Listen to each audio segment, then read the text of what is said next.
सिंधु सदियों से हमारे देश की पहचान है।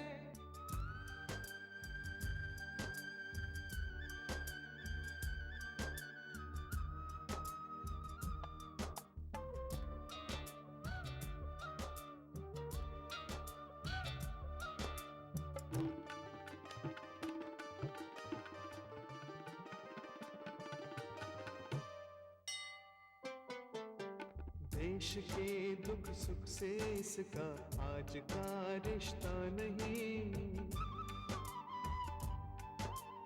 इसका पानी साफ है, शफाफ है, खारा नहीं।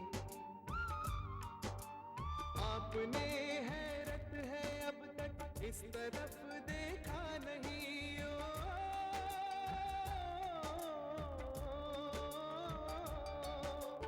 आपने हैरत है अब तक इस तरफ देखा नहीं। जो सियासत ने बनाया है ये वो नक्शा नहीं, जो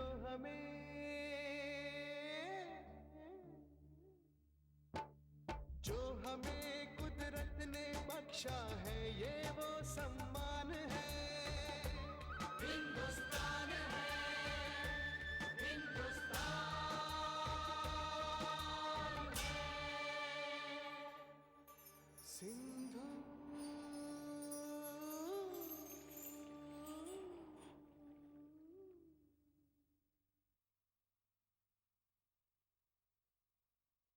भारत हम प्राचीन कहकर जिसे त्याग देते हैं वो हमारा अतीत होता है। अतीत हमें उठने का अवसर देता है, गिरने से रोकता है। आज जब मोहनजोदड़ो हड़प्पा की खुदाई में निकली एक एक वस्तु को ध्यान से देखें तब हमें पता चलेगा हमारे पूर्वजों का उन्नत रूप, उनका रहन सहन। भारत, उनके पास 5 बड़े बड़े उन्नत नगर थे। 5 नगर सिंधु घाटी सभ्यता के? हां भारत, उन नगरों उन ग्रामों की जानकारी के लिए जब हमने विद्वानों से बातचीत की तो जानते हो पता क्या चला? जी बताइए। सन 47 के बाद ये लगा कि हमारे पास जो है हमारी प्राचीन संस्कृति यानी सिंध की घाटी से जुड़े हुए पुरातात्विक स्थल नहीं है। तो तब इन्होंने क्या किया कि पुरातात्विक स्थल नहीं है उनका भी खोज की जाए। तो अमलानंद घोष जी ने की, बाद में बीबी लाल साहब ने की, थापर साहब ने की और एस.आर. राव ने की। ये पहले भी उसके पहले कुछ लोग काम कर चुके थे, लोगों को पता था, रंगपुर वगैरह खोज लिए गए थे मगर विस्तार से नहीं हुआ। तो खोदने के बाद जो फिर एक के बाद दूसरा क्षेत्र मिलता गया तब लोगों को ये अंदाज आया कि भाई ये संस्कृति केवल सिंधु के कांठे में नहीं फैली हुई थी, इसका विस्तार गुजरात तक था, इसका विस्तार उत्तर प्रदेश के सीमा तक था, या इसका पूरा विस्तार पंजाब तक था और ये संस्कृति एक बड़े क्षेत्र में फैली हुई थी। कालीबंगा स्थल की खुदाई जब 1961 से 1969 के बीच में हुई थी तो मैं पहले 6 सीजन में मैंने वहाँ काम किया था। और वो एक जैसे कि आमतौर से सिंधु संस्कृति के या सिंधु सरस्वती संस्कृति या हड़प्पा संस्कृति जो कुछ भी आप कहना चाहें, उसका एक बहुत महत्वपूर्ण स्थल है। महत्वपूर्ण अनेक दृष्टियों से है। एक तो ये कि वहाँ पर पहली बार जो आरंभिक सिंधु संस्कृति या हड़प्पा संस्कृति है जिसको अर्ली हड़प्पन कहते हैं, उसके अवशेष मिले। वहाँ पर किस प्रकार से उसका एक एवोल्यूशन हुआ, विकास होते हुए वो हड़प्पा संस्कृति का जो अभी स्वरूप, जो एक मैच्योर हड़प्पन जो देखने को मिलता है, उसके बहुत अच्छे अवशेष मिले थे। तीसरा ये था कि वहाँ पर एक निश्चित बहुत स्पष्ट अवशेष सिमेट्री के मिले थे, कब्रगाह के, जो कि पश्चिम की तरफ, नगर के पश्चिम की तरफ था और जिसमें कई शव मिले और अन्य शवाधान मिले थे। तो इसके अलावा कालीबंगा में एक अन्य बहुत रोचक जो दिलचस्प जो उदाहरण मिला था वो था एक जोते गए खेत के अवशेष मिले थे जो कि आरंभिक हड़प्पा कालीन। जैसे कालीबंगा में ये था कि एक पूरा जो स्थल था उसके तीन भाग थे जिनमें से दो मुख्य थे। एक जिसको कहा गया है कि वो अपर टाउन था, ऊपरी क्षेत्र या दुर्ग क्षेत्र, और दूसरा लोअर टाउन था जहाँ पर आम लोग रहा करते थे। जो अपर टाउन था जो पूरा उसमें चारों तरफ प्राचीर बनी थी, चारों तरफ काफ़ी कच्ची ईंटों की प्राचीर थी, काफ़ी चौड़ी, और उसके अलावा उसमें कई प्लेटफॉर्म्स थे जो संभवतः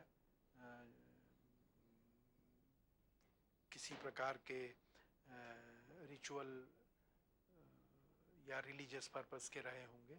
उसके अलावा जो उसी ये जो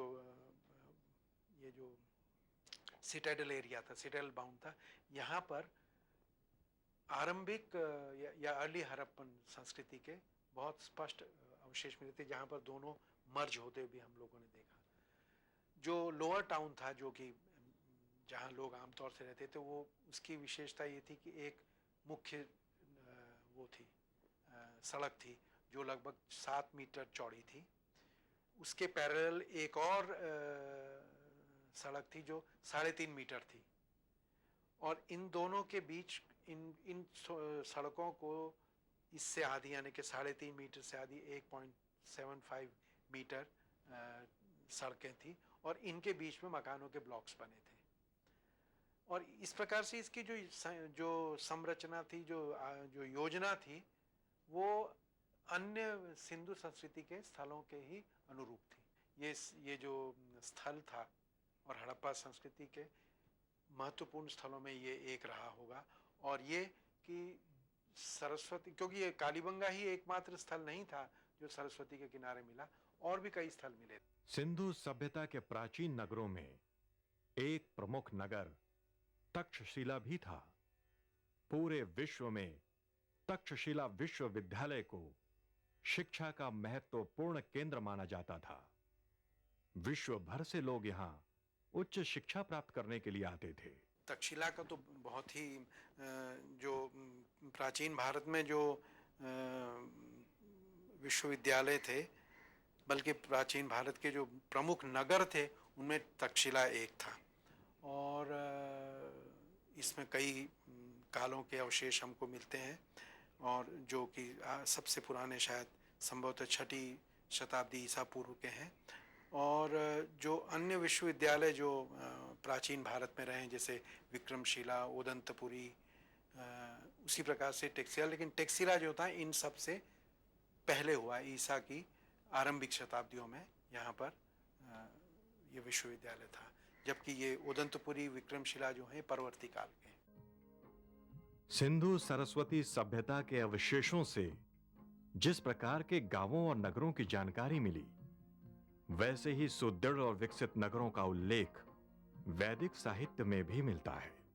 सिंधुदेव, ये सरस्वती वही नदी है जिसे हम प्रयाग के संगम के द्वारा जानते हैं?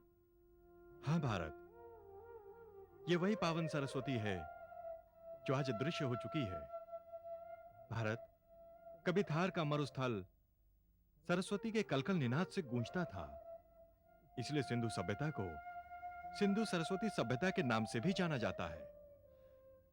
हिंदू शास्त्रों में सरस्वती विद्या, कला, वाणी की देवी मानी जाती है। क्या ही वही सरस्वती है? हाँ भारत, ये वही सरस्वती हैं। हमारे पुराणों में एक कथा है जो बड़ी रोचक और शिक्षाप्रद है। एक बार विष्णु लोक में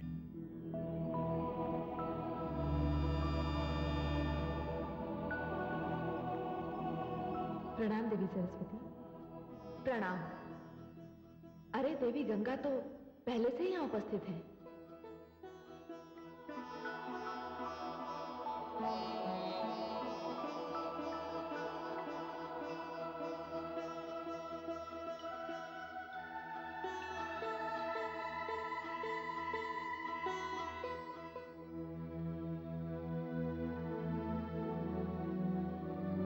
हे देवी लक्ष्मी, आप मुझे स्वयं यहां लेकर आई हैं। आपने मुझे आसन तक ग्रहण करने को नहीं कहा। क्या विष्णु लोक में अतिथियों का सत्कार इसी प्रकार किया जाता है? क्षमा करें देवी सरस्वती। देवी लक्ष्मी तो श्री नारायण के हृदय में निवास करती है और मुझे अपने चरणों में रहने का अधिकार स्वयं श्रीहरि विष्णु ने ही दिया है। और रही आपकी बात, तो आपके लिए तो सदैव यहाँ स्थान की कमी रहती है। यह समस्या मेरी नहीं, आप ही की है। मैं अतिथि हूं और नियमानुसार आपको अपना स्थान छोड़कर मुझे स्थान देना चाहिए। देवी सरस्वती, मैं तो अपना स्थान छोड़ने की सोच भी नहीं सकती। और मैं अपना स्थान छोड़कर कहाँ जाऊंगी? तो आप मुझे यहाँ लाई क्यों? अब तो ये बात मुझे स्वयं श्री हरि से पूछनी पड़ेगी कि यहाँ मेरा स्थान कहाँ है। किंतु इस समय ये संभव नहीं है देवी सरस्वती। वे योग निद्रा में हैं। मैं उन्हें जगाऊंगी और मैं आपको इसकी अनुमति नहीं दूंगी। आप घोर अपमान कर रही हैं मेरे देवी लक्ष्मी। देवी, यदि आपको मुझसे ईर्ष्या है कि मैं ऐश्वर्य और वैभव की देवी हूं, तो इसमें मेरा कोई दोष नहीं।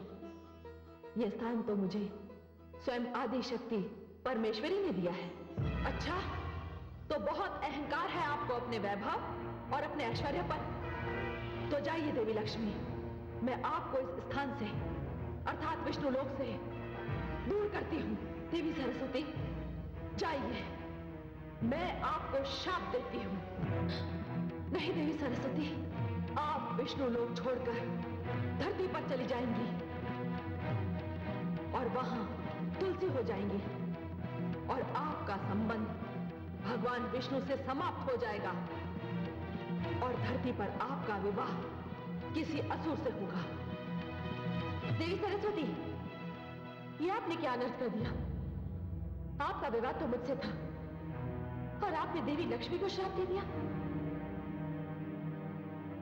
ये अनर्थ मैं सहन नहीं करूंगी। जाइए, मैं भी आपको श्राप देती हूं कि आप धरती पर नदी बनकर प्रकट होंगी। जाइए, नीचे उतर जाइए। देवी गंगे, आपने देवी लक्ष्मी के लिए मुझे शाप दिया, तो मैं भी आपको शाप देती हूं कि अब आप श्री हरि के चरणों से निकलकर धरती पर नदी बनकर उतरेंगी और अधिक से अधिक पापियों के संपर्क में आएंगी। आप पापियों से घिरी रहेंगी।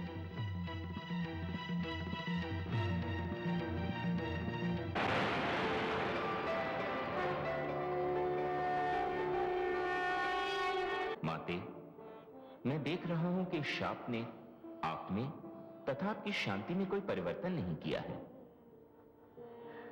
पुत्र, यह शाप तो मैंने इसलिए स्वीकार किया जिससे संसार ये सीख ले कि ज्ञान को भी संयम की आवश्यकता होती है। जिस प्रकार जल अपने आप में शुद्ध और पावन होता है, किंतु उसे बाहरी विकार से बचाना पड़ता है, अन्यथा वो दूषित हो जाता है। उसी प्रकार ज्ञान को भी अहंकार से बचाना चाहिए। और इस तरह सरस्वती धरती पर प्रकट हुई। सरस्वती का उल्लेख गंगा के साथ साथ महाभारत में मिलता है। महाभारत में ही सिंधु का भी श्रद्धापूर्ण उल्लेख है। कालिदास, बाण, पाणिनि आदि की अनेक प्राचीन साहित्यिक कृतियों में सिंधु का वर्णन है। इस नदी की प्रसिद्धि महाद्वीप से बाहर तक फैली हुई थी, जिसकी अभिव्यक्ति यूनान और रोम साम्राज्य की साहित्यिक कृतियों में हुई है।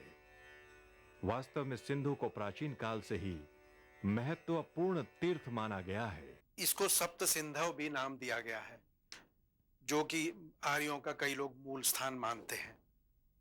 महाभारत में और रामायण में और इसके अतिरिक्त पुराणों में सिंधु सौवीर का जिक्र आता है। जयद्रथ, जो कि कौरव राजा दुर्योधन का सहयोगी था, वो भी सिंधु क्षेत्र से आया था, सिंधु सौवीर क्षेत्र से। महाभारत में सिंधु के कई रेफरेंसेस हमको मिलते हैं, संदर्भ मिलते हैं। और एक संदर्भ तो बड़ा रोचक है जिसमें इसको गंगा की एक चैनल भी कहा गया है, और ऐसा भी कहा गया है कि इसको हर सुबह और शाम को इसको याद करना चाहिए, इसका स्मरण करना चाहिए।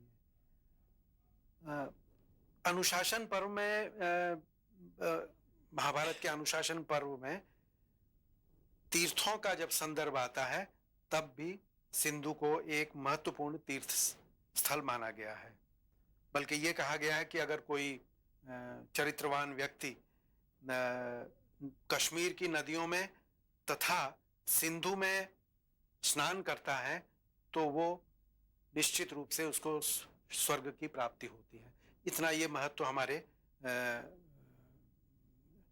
पुराणों में और एपिक्स में इसके बारे में कहा गया है। ओम जय गंगे माता,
नदियों को हम पूजते तो हैं, लेकिन उनके संरक्षण के प्रति मानव जाति उदासीन है।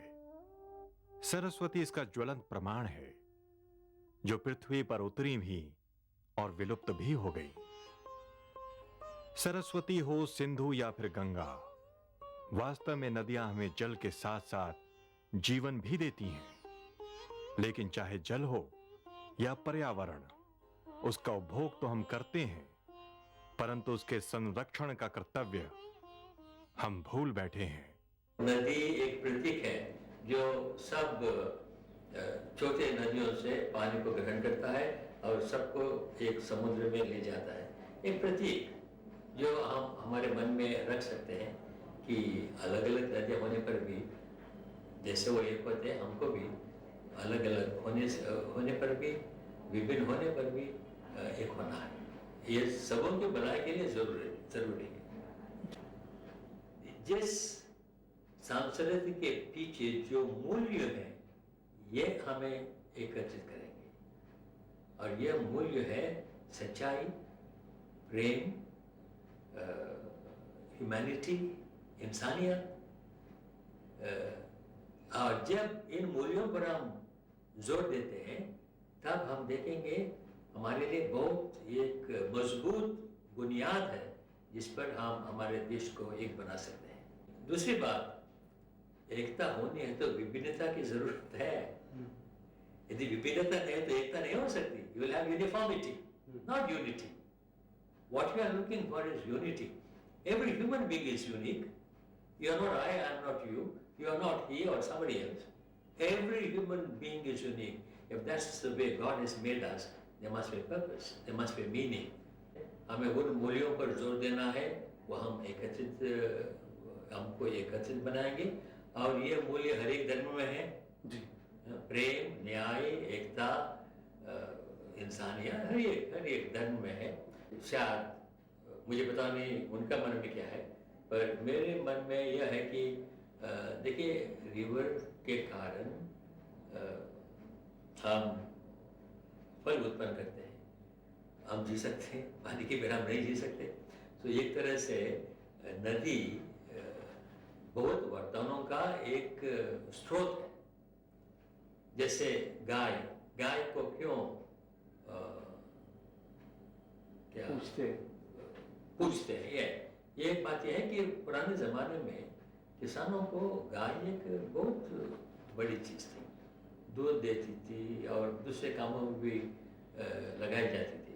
इसलिए जब किसी से हमें ज़्यादा फ़ायदा मिलता है और जो चीज़ हमारे जीवन के लिए ज़रूरी होते हैं, तब लोगों में एक तरह का टेंडेंसी होती है कि उनको उनके बारे में बहुत अच्छा बोलना, उनकी स्तुति भी करना।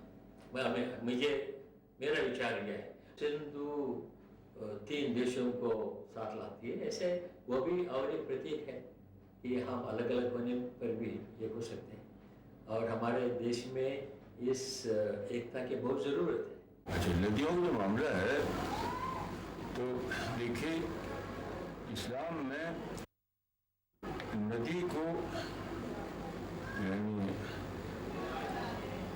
वर्शिप, नदी की वर्शिप नहीं है इस्लाम में। कोई खुदा के साथ किसी और चीज़ की वर्शिप इस्लाम में नहीं है, लेकिन इस्लाम में यह है कि नेचर को एक नेचर को एथिकल मॉडल के रूप में बताया गया है। एथिकल मॉडल यानी जैसे पेड़ है, नदी है, पहाड़ है, तो इस्लाम में यह है कि ये सारी जो नेचर है वो अपना काम ठीक ठीक करती है, कोई डेविएट नहीं करती।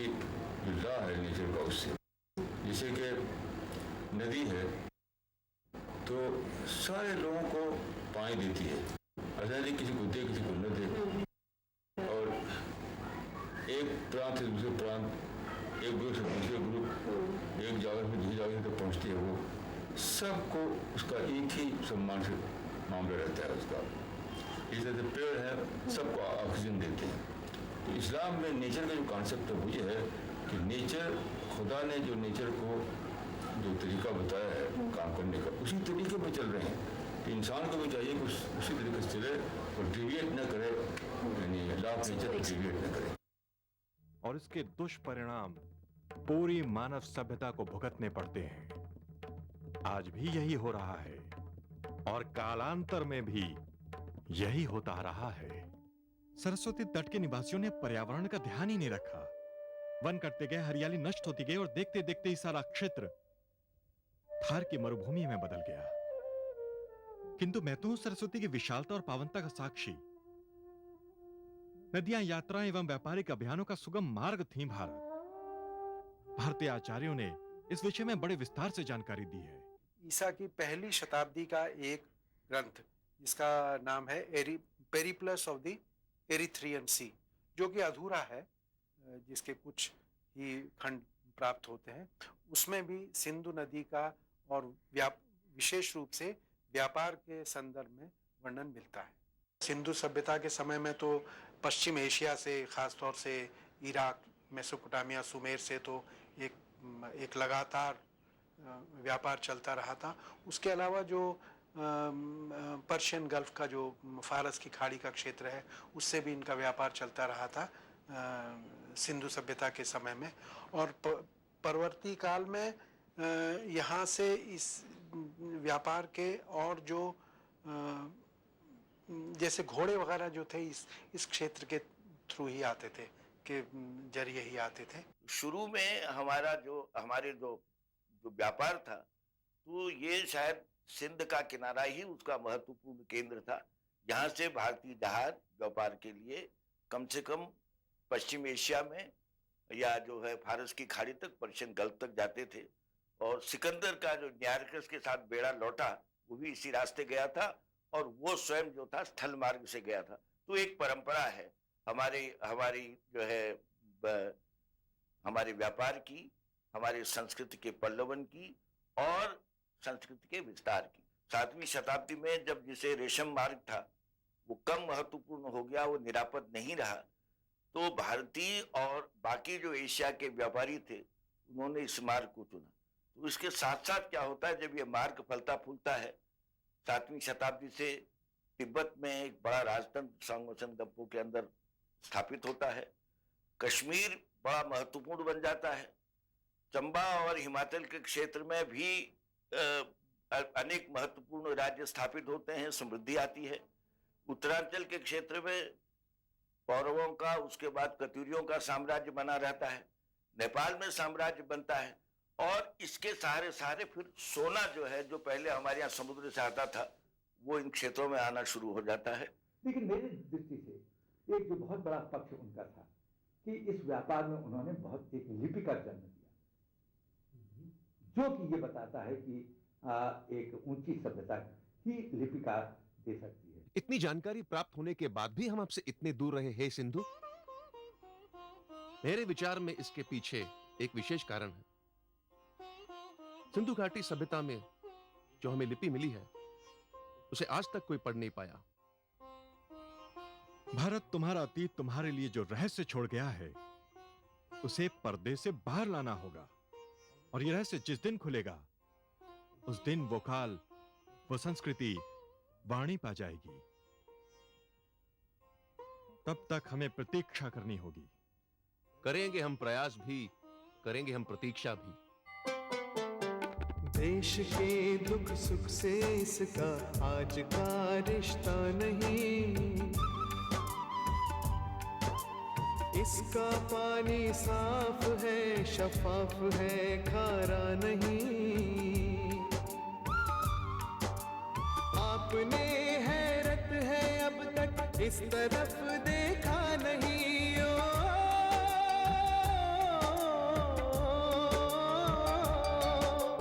आपने हैरत है अब तक इस तरफ देखा नहीं, जो सियासत ने